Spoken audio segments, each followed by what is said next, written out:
this video, we're going to develop the concepts of consumer and producer surplus. And these are important concepts because we will use consumer surplus, producer surplus, and then when we put them together, total surplus in the market to examine the impacts of government policies, things like rent ceilings, other kinds of price controls, tariffs, subsidies. You can use any kind of intervention in a market, or actually, it doesn't even have to be an intervention. We could talk about things like market power. Right? So how does monopoly affect the efficiency of a market? And so when we're looking at market efficiency, as we'll define it in the next video, it's defined as being the maximal amount of total surplus you can get. So before we get there, we have to define these concepts and see how they work. So of course, we're going to do this in using our tried and true supply and demand graphs. So let's start out with the demand side. So here we have this schedule. Just take 4 consumers here. Teresa is willing to pay $6 for her first chai tea. Tom is willing to pay $5 for his first chai tea. Terry's willing to pay $4, and Tim is willing to pay $3. Now, it's important to understand when we use that phrase, willing to pay or willingness to pay, what do we mean? Well, what we're saying is that's the highest amount that Teresa would pay for that chai tea. Okay? Now, this is different, of course, from the price she actually pays. And so if you go into Starbucks and you order a chai latte, which is up at four something now, $4.60 or somewhere around there, depending on whether you're buying it at a standalone store or, say, at an airport kiosk. She'll pay that $4 and change, but she would be willing to pay $6. And so there is that difference there is what we define as surplus. So let's start off by plotting this here. So we're going to plot our demand curve for these first 4 chai lattes. And so Teresa is willing to pay $6, and so we're just going to go ahead and put a horizontal line here. Tom has the second highest willingness to pay, so he'll be the second unit here. Terry is willing to pay $4.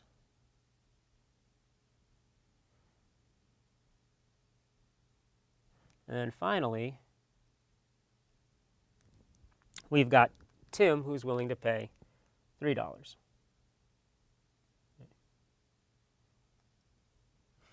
So now what happens if the price starts off at $3.50? Okay, so let's say that they have to pay $3.50 for that chai latte. Well, Teresa, Tom, and Terry are each willing to pay more than $3.50, so they'll go ahead and buy that chai. Tim will not. His willingness to pay is only $3. Okay, so he says, you know what, $3.50, that's more than I'm willing to pay for it. He won't buy that chai. Now, it's important to understand that when we say this is the willingness to pay, this is revealed by the consumer. Right? There's no arguing, oh, what if he really wants it? Well, if he really wanted the chai, then he would be willing to pay more than the $3 for it. Okay? Another way to think about willingness to pay, or another terminology we will use for it, is it's the marginal benefit. Okay? That the consumer is saying, look, Teresa's saying this is worth $6 to me, and I'm willing to spend $6 on that chai rather than on something else. So what about this notion of consumer surplus? Well, Teresa is willing to pay $6, but only has to pay $3.50. So that difference in here, that is her consumer surplus. So at $3.50,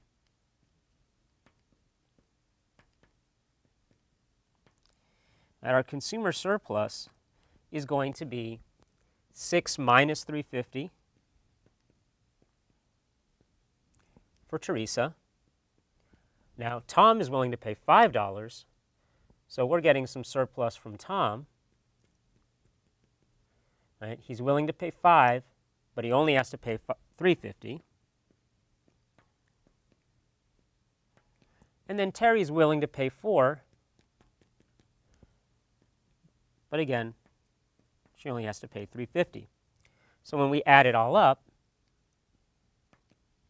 we have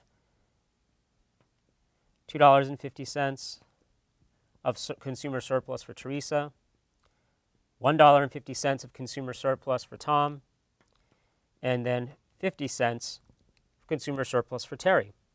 So for the market as a whole, the consumer surplus is the sum of all the consumer surpluses for the individual consumers.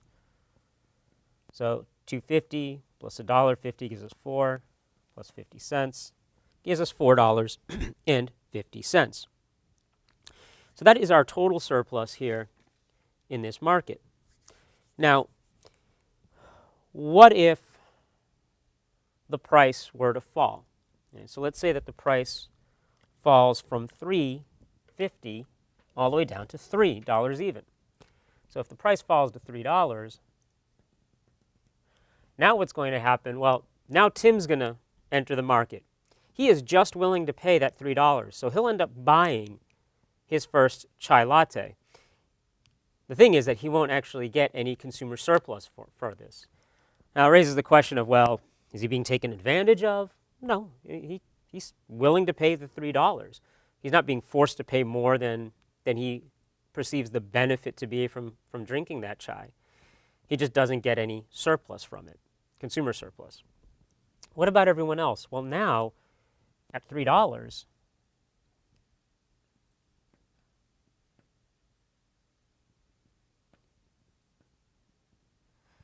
that consumer surplus becomes 6 minus 3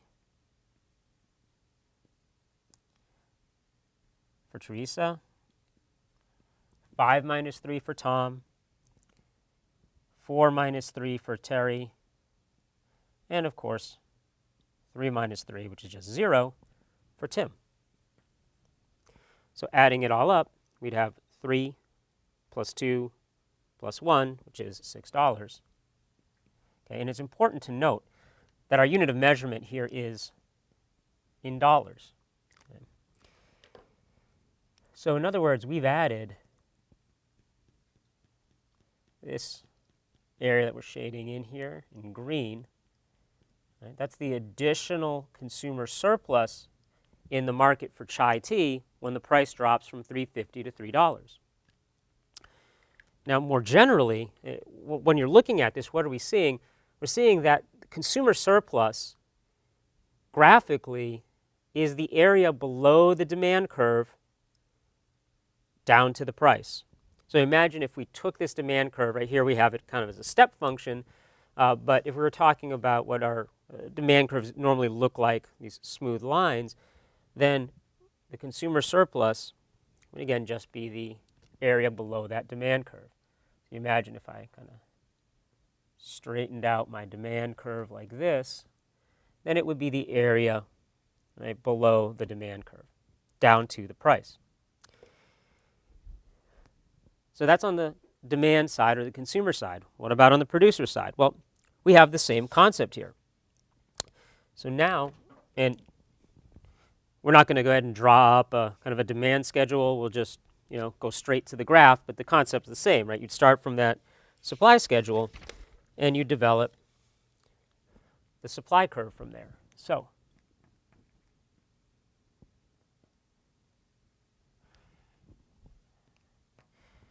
let's say here we've got Heavenly Tea. It's a small producer, and they are willing to supply their first chai at a price of $1.25.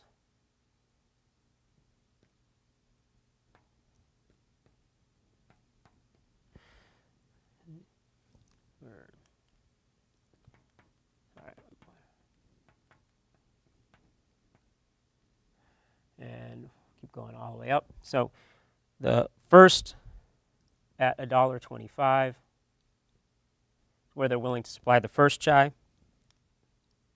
$1.50, they'd be willing to supply a second chai. At $1.75, they'd be willing to supply a third chai. And all the way up here at $2, they'd be willing to supply a fourth chai. Okay. Now, or somewhere above that even, possibly. Okay. And it might keep going on like that. Now let's say that the market price is actually $2. So if the price is equal to $2, then we would do the same thing like we just did for consumer surplus. What is the producer surplus from that first chai for Heavenly Tea? Well, they're going to receive $2. The lowest price they'd be willing to accept is $1.25. Now, what exactly does that mean when we say it's the lowest price they're willing to accept? You want to think about the supply curve, right? This is our supply curve, as being equal to the marginal cost of producing and supplying that unit of the good. We'll make that connection much clearer in a later chapter when we talk about cost curves and the theory of the firm and how firms make decisions. But for now, you can just take it that we have an equivalence there between the supply curve and the marginal cost curve. And that's an important and actually pretty powerful insight when you consider it, because ultimately what we're going to show later in the course is that this marginal cost is really, it's reflecting the cost of all of the inputs that are used to produce, in this case, that first chai latte. Right? So it's going to cost Heavenly Tea $1.25 worth of inputs: the labor, the water, the tea itself. Right? You can think about the space that they're using and figuring out how that gets factored in as well. But if they're going to receive $2, then for that first chai, then the producer surplus at $2 would be equal to 2 minus 125 for the first chai. They would sell a second chai as well, and they would have been willing to sell that second chai to supply it at $1.50, but they're going to receive $2. The third chai they would have been willing to supply at $1.75, and the fourth chai they're willing to supply at exactly $2, which is what they received. So when you add it all up, the total producer surplus is 75 cents plus 50 cents plus 25 cents for the third chai, and then 0 for the fourth one. So putting it all together, the producer surplus would be $1.50. Okay. And again, you want to think about this, right? We have this sort of step function again here for our supply curve, but if we were dealing with a maybe straight line supply curve, something like this, again, we're looking at the shaded area above the supply curve. Okay. Now, an important question is what are we really thinking about, and when we're using these notions of consumer and producer surplus, what are they representing?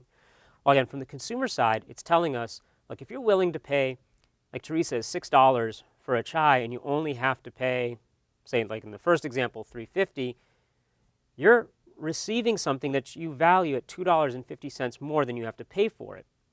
And so that is this notion of surplus. On the producer side, you are receiving more than the cost that you have to produce that additional chai latte. Now, it's important to note that in the next section, when we put it all together, we're going to treat $1 of consumer surplus as the same as $1 of producer surplus. We're not giving more weight to one side of the market or the other. So that's what we're going to do in the next video, is we're going to put this all together and talk about the efficiency of competitive markets.